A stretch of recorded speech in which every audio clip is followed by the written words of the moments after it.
Olá, amigos do canal Espiritualidade. O que você acabou de ouvir é o Ribombar do Trovão.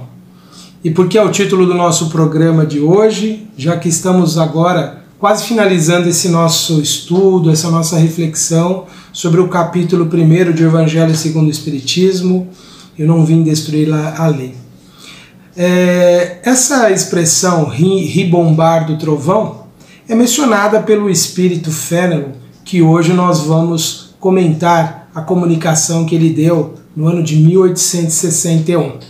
Só que antes de falar um pouco mais sobre esse Ribombar e que relação isso tem com Fénelon e com o Espiritismo, falar um pouquinho sobre Fénelon rapidamente. Ele foi um teólogo francês que viveu no século XVII. Ele viveu 146 anos aproximadamente antes da época em que ele deu essa comunicação que aparece no Evangelho segundo o Espiritismo. Na verdade, ele viveu mais, porque ele faleceu 146 anos antes do ano em que ele psicografou. E Fénelon, ele teve uma importância cultural na França muito grande, que até hoje as suas obras ainda são publicadas, ainda são estudadas para se conhecer o pensamento religioso da sua época, para entender como era a comunicação, a oratória no seu tempo e entender algumas questões sociais do seu tempo. Ele, como ser, como pessoa, como indivíduo, era uma pessoa de grande virtude, de grande valor e muito culto. E apesar de todas essas características, era uma pessoa muito simples e muito pautada a sua conduta pelo Evangelho. Conservava suas crenças como um teólogo católico, um prelado, ele chegou a ser um bispo da Igreja Católica Romana, e ele teve um período de alguma influência, mas ele acabou atraindo para si a indisposição tanto do meio religioso dominante dele, quanto também a do rei da época, que viu numa das obras dele uma crítica à forma dele conduzir a própria vida, dele rei, né? Então Fénelon é uma figura muito interessante porque já era um espírito de condição espiritual, de condição moral elevada já há algum tempo. E ele traduziu isso na sua forma de viver, na sua forma de existir. Ele, por exemplo, foi uma pessoa que esteve encarregada durante algum tempo de reeducar, entre aspas, crianças e jovens que tinham sido de famílias protestantes que tinham se reconvertido ao catolicismo. E ele atraiu a indisposição dos religiosos católicos na época porque ele procurava, dentro da sua visão, dentro da sua forma de entender ali aquela conversão, veja que nós estamos falando de pessoas do século XVIII, né? Na verdade, o período que ele está mais atuante é final do século XVII, começo do século XVIII. Mas ele está preso dentro dessas ideias do seu tempo, acreditava que a conversão era algo que era essencial à salvação das pessoas, mas o modo dele agir nessa conversão era de muito respeito pelas pessoas, sem agir de uma forma a atacá-las dentro das suas ideias que elas traziam ali. E isso mostra então que já era um espírito que, dentro de um contexto, de uma época em que ainda estão limitados por essas pequenezas, essas questões tão pequenas de querer obrigar alguém a se converter a uma religião porque acredita que aquela é a verdadeira, ainda assim ele procurou fazer de uma forma pacífica, de uma forma sem agredir tão intensamente essas pessoas. Então ele já revela por aí uma das suas características. Um homem também muito culto, um homem de grande conhecimento da época, e ainda assim uma pessoa extremamente simples que procurava dialogar, conversar com as pessoas, e uma característica assim de grande mérito no intelectual, uma pessoa capaz de fazer entender pelos outros, sempre procurando de uma forma muito clara, objetiva, esclarecer, convencer pelo diálogo e nunca pela imposição e pela força. Eu vou deixar um link para vocês depois conhecerem então um pouco mais sobre a biografia de Fénelon, já que ele é uma figura admirável e que merece todo o nosso respeito e consideração, porque como espírito deve estar bem adiante aí na evolução. Aliás, ele é um dos que cooperou com a falange do Espírito da Verdade para trazer à Terra o Consolador prometido, a doutrina espírita, o Espiritismo. Mas nessa comunicação, então, que hoje nós estamos aqui fazendo menção, Fénelon diz assim, olha, logo no início, no primeiro parágrafo: um dia Deus, em sua inesgotável caridade, permitiu ao homem ver a verdade através das trevas. Esse dia foi o advento do Cristo. Depois do vivo clarão, as trevas se fecharam de novo. O mundo, após alternativas de verdade e obscuridade, novamente se perdia. Então, semelhantes aos profetas do Antigo Testamento, os Espíritos começaram a falar e a vos advertir. O mundo foi abalado nas suas bases. O trovão ribombará, sede firmes. E por que Fénelon usou essa expressão, o trovão ribombará? Veja, no parágrafo seguinte aqui da comunicação, Fénelon vai destacar que o Espiritismo ele é de ordem divina. Ele está dentro daquilo que as leis divinas prevêem para a evolução da humanidade, um conhecimento a mais da sua realidade espiritual daquele que ela vinha tendo até ali o século XIX, pelo menos no sentido mais amplo, mais generalizado. Então ele, ao usar essa expressão, o trovão ribombará, possivelmente ele estava fazendo referência, ele como um teólogo, um grande conhecedor do Novo Testamento, mas igualmente do Antigo Testamento, ou seja, dos escritos que surgiram a partir de Jesus e o Antigo Testamento, os escritos que faziam parte da religião judaica, ele provavelmente deve estar fazendo alusão, referência a algo que aparece lá no livro que recebe o nome do profeta Jeremias. Nesse livro, Jeremias, num desses capítulos, que é o capítulo 10, ele vai fazer referências, contrastando a ideia do Senhor, a divindade que os judeus cultuam, e assim como nós cristãos também, o profeta vai fazer então uma comparação entre o Senhor e os ídolos. Lembre-se sempre de que o povo judeu nunca criou representação material de Deus, nunca criou imagens, porque desde o princípio Moisés foi orientado por aquele espírito que se apresentava a ele como Yahvé, como sendo a própria divindade, de que Deus não era passível de ser representado por nada material. Então, eles vão buscar muitas vezes esses elementos da natureza para expressar essa grandeza de Deus. E nesse escrito que é atribuído ao profeta Jeremias, lá no capítulo 10, do versículo 13, nessa divisão que nós temos do Antigo Testamento, o profeta diz assim, para exaltar a grandeza de Deus: fazendo ele ribombar o trovão, logo há tumulto de águas no céu, e sobem vapores das extremidades da terra. Ele cria os relâmpagos para a chuva, e dos seus depósitos faz sair o vento. Em outra tradução, nós vamos encontrar assim a menção a esse mesmo trecho: fazendo ele soar a sua voz, logo há rumor de águas no céu. Isso possivelmente porque os antigos, dos tempos mais antigos, muitas vezes viam nos fenômenos naturais a própria manifestação da divindade.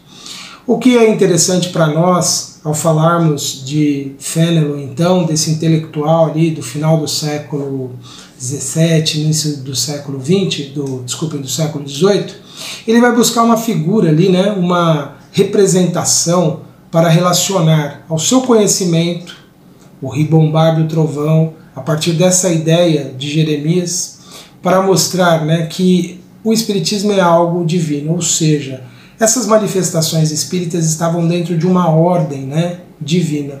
Então é no sentido alegórico mesmo que ele coloca isso, que o mundo está abalado nas suas bases, o trovão ribombará, ou seja, a vontade divina se cumpre em algum momento quando as verdades necessitam ser reveladas à humanidade, quando ela está pronta a entender essas revelações. Por que essas colocações todas? Porque, lendo assim, nós poderíamos pensar: teria o espírito exagerado ao dizer que o trovão ribombará? Ou seja, por que a humanidade não despertou a partir da comunicação dos espíritos? Nós sabemos que é um processo muito longo, muito minucioso, que envolve a transformação de milhões de seres que vão aprendendo, entendendo, mas, obviamente, ele está dizendo isso num longo prazo, num tempo que seja necessário para que as pessoas possam alcançar essa compreensão, possam alcançar esse entendimento. Então aqui possivelmente a figura, o trovão ribombará, não é propriamente no sentido de que seriam todos despertados por um estrondo, por algo alarmante, impressionante, embora para a sociedade francesa e muitos na época, no século XIX, quando as mesas girantes e os outros fenômenos começaram, possa ter causado muita agitação nos meios mais cultos, mas em muitas partes do mundo e muitos outros lugares esse acordar não teria chegado. Chegaria depois com as comunicações, levando esse conhecimento para as demais pessoas, para o restante da humanidade. Mas a ideia inicial de que a voz divina ou a vontade divina se manifesta ao iniciar todo esse processo fica então aqui representado pela essa ideia do trovão. Mas o que mais de interessante nessa comunicação Fenelon traz para nós? Ele traz essa ideia importantíssima que nós temos, né, de que nós no cristianismo permanecemos adormecidos por 18 séculos.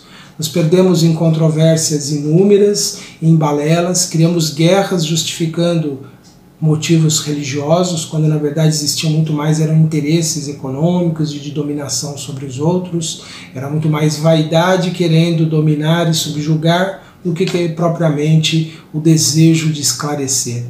E ele chama a atenção de que as manifestações espíritas tinham esse propósito, os espíritos vinham trazer uma nova possibilidade da humanidade, não se conduzir por um caminho muito grave que ela começou a se desenvolver a partir ali do século XIX.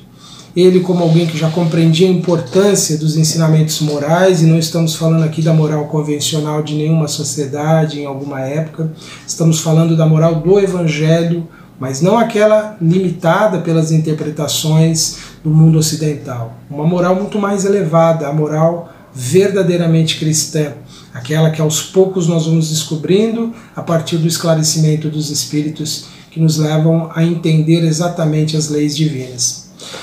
Muito bem, nessa época aqui a ciência começa a ganhar uma independência total e deve ser assim.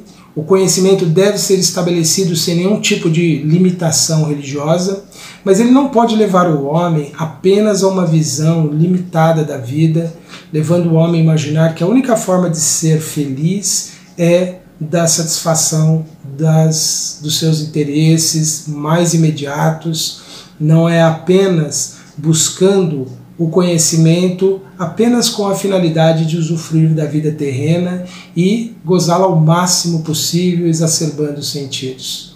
Se ele coloca que se não há a compreensão do amor, que é possibilitada pela verdadeira religião, e aqui não estamos limitando apenas ao espiritismo, mas a qualquer denominação religiosa que entenda que o amor é a base da vida, se nós não tivermos essa associação de conhecimento e sentimento de amor, de respeito ao próximo, nós podemos caminhar, como muitos filmes de ficção, muitas obras de ficção trouxeram, para uma sociedade extremamente utilitarista, uma sociedade extremamente hedonista, focada apenas no prazer e na satisfação, com total desrespeito aos direitos, com total desrespeito ao sentimento alheio. E uma visão de vida puramente materialista, em algumas circunstâncias levou o homem a ações muito brutais, muito cruéis. Há episódios da ciência em que muitas vezes se exerceu sobre as pessoas uma forma de controle, de testes, de experimentos que desprezavam qualquer ali situação da dor, do sofrimento que essas pessoas experimentavam. E ainda hoje nós estamos vivendo esse processo, por incrível que pareça. Já não vemos mais a ciência como uma forma para legitimar que façamos experiências que causem dor com o ser humano, mas a nossa visão ainda limitada aqui pela materialidade nos leva a sermos muitas vezes cruéis, intolerantes, intransigentes no nosso direito sobre a vida dos animais. quantos experimentos ainda são que causam dor e sofrimento aos animais. E ainda isso porque é respaldado por uma ideia, então, materialista, de que nós teríamos supostamente esse direito sobre a vida desses seres. E se justifica de todas as formas. Veja que à medida que nós vamos evoluindo e compreendendo a natureza espiritual do homem e de tudo que vive, nós vamos caminhando por uma compreensão de maior compaixão, de maior amor, de maior respeito. E no futuro, muitas coisas que nós podemos hoje estar considerando como corretas, já nós vamos estar percebendo que não são bem assim. Não estão exatamente dentro desse princípio que o Espírito evoca aqui, de amor, coração, unido ao conhecimento. Se o nosso conhecimento não expressa o nosso amor por aquilo que existe, o nosso sentimento de respeito, de veneração a tudo que vive, o nosso amor ainda é limitado e a nossa ciência ainda é muito pequena. E o Espírito coloca dessa forma, então, que os cristãos deveriam se curvar a essa renovação que os Espíritos vinham trazer, trazendo maior arejamento na interpretação, no entendimento do Evangelho. Nós observamos então que na comunicação anterior é um israelita, um judeu exaltando a mensagem do Evangelho. Agora nós vemos a comunicação de um prelado, de um bispo da Igreja Romana, vindo exaltar a segunda revelação, ou melhor dizendo, a terceira revelação, o Espiritismo. É interessante observar isso, né? Aqueles que eram adeptos da primeira revelação, Moisés, vem exaltar a segunda, o representante da segunda revelação, o Cristo, vem exaltar a terceira revelação.